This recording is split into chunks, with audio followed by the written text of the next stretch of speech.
Sekarang gini Mas Adit, aku nanya. Ini ada 4 orang pingin beli kambing taruh di rumah. Kalau aku menolak, make sense gak? Dia mau melihara kambing dari kecil sampai gede, sampai Idul Adha terus dipotong. Make sense gak? Buat gue sih menarik ya. Ya kan? Enggak gitu dong Mas Adit.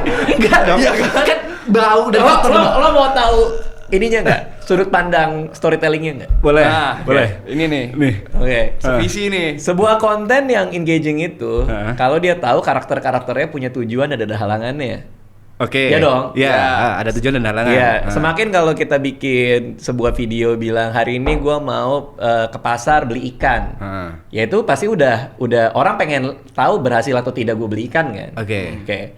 Jadi keberadaan pengen beli kambing ini itu udah menjadi satu format storytelling yang seru karena berapa orang? Kita berempat. Tambah dia 5 berarti. Berlima. Oke. 5 orang pengen beli kambing. Merawatnya dari kecil hingga dewasa. Iya, ditaruh dalam rumah. Dalam rumah bener-bener di sebelah buat sofa. gua sebagai seorang pencerita itu seru banget. Bener. Gini, Itu loh. karena karakternya ada 4. Seru sebagai cerita kan, bukan dilakukan. Lah itu kan urusan yang lakuin. Oke. Kan gua dari sudut pandang Cerita. cerita dan orang yang menikmati ceritanya. Oke. Melihat 4 orang tinggal di satu rumah di BSD ini, masukin kambing ke dalam rumah dengan segala huru-haranya. Dengan punya tujuan membesarkannya sampai gede untuk disembelih ya. Iya, ikut sampai Idul Adha. Beli kambing masih kecil. Dipelihara untuk dibunuh. Mereka udah bayangin waktu Idul Adha, kasihan nih kita udah hidup bareng. Mereka udah mikirin sampai sananya. Kita bakal pelihara. Dramatic irony, bro. Kita pelihara, kita sayang, kita urut tiap hari, pijitin ya kan. Kasih makan. Satu hari waktu udah ada ikatan sentimental sama viewers, nyata kita potong. Itu golden storytelling. Tahu nggak kenapa? Semua cerita yang bagus itu ada perubahan di dalam karakternya. Kalau karakternya tidak berubah, maka cerita itu tidak terlalu menarik. Karena nggak ada journey-nya. Nah, 4 orang ini, ayo kita pelihara kambing dari kecil untuk kita gedein buat nanti pas Idul Adha kita potong. Dari awalnya niatnya mau dipotong, tapi perjalanan mereka tumbuh bersama si kambing ini bisa berubah dan orang ngelihat perubahan emosi itu. Iya, dan ada konflik diri. Kita masa potong sih? Nah. Jadi nggak dilakuin. Karena dia tentang. Gara-gara lu TP itu jadi storyline. itu kemana-mana orang pasti nanya loh. Itu storyline yang seru, Be. Belum lagi kalau kambingnya dikasih nama. Iya. TP dikasih nama TP. Kayak gini, kita tidur di tempat kambing itu tinggal. Kalau nggak ada ikatan sentimentalnya dong. Nah, serunya kan challenge-nya itu. Gimana cara kita overcome the challenge? Ini kambing bukan kucing, kambing, Mbak. Kambing. Oke. Dalam bayangan lu, serepot apa tidur sama kambing?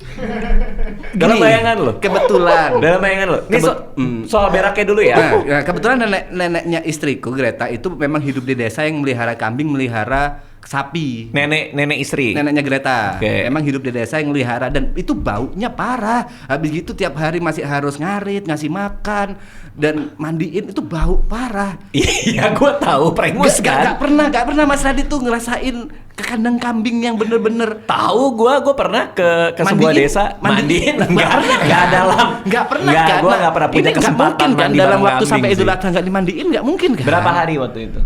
Ya paling sebulan, 2 bulan. Enggak mungkin sebulan 2 bulan kok. 4 bulan, 5 bulan. Lebih terus. Tapi kan kita ada kolam renang, mesti kita mandiin. Kau mandiin kambing di kolam renang? Emang mau di mana lagi? Di mana? Kita cari sungai. Kalau enggak itu bisa jadiin punishment. Di garasi. Kayak mandiin mobil. Oke, kita mari ke tokoh antagonis dan protagonis. Berarti di sini Mas Radit antagonis juga ya? Loh, enggak dong. Gue dalam posisi menyayangkan storyline itu tidak terjadi. Oke. Sayang kan? Buat gue ya. Oke. Dari kita dari sisi storytelling. Udah gue kira itu brilian loh. Oke, dia ada 3 tim Mas Radit. Ganjil nih. Voting. Gini deh. Sastra Inggris, lulusan sastra Inggris. Oke. Gua bayarin dia ikut kelas menulis Salman Aristo. Oke. Berapa? 4,5 juta. Iya, sekitar 4,5 juta gue bayarin. Lo belajar nulis. Tanya dia. What do you think? Kalau secara story menarik. Tapi mungkinnya emang susah. Tuh.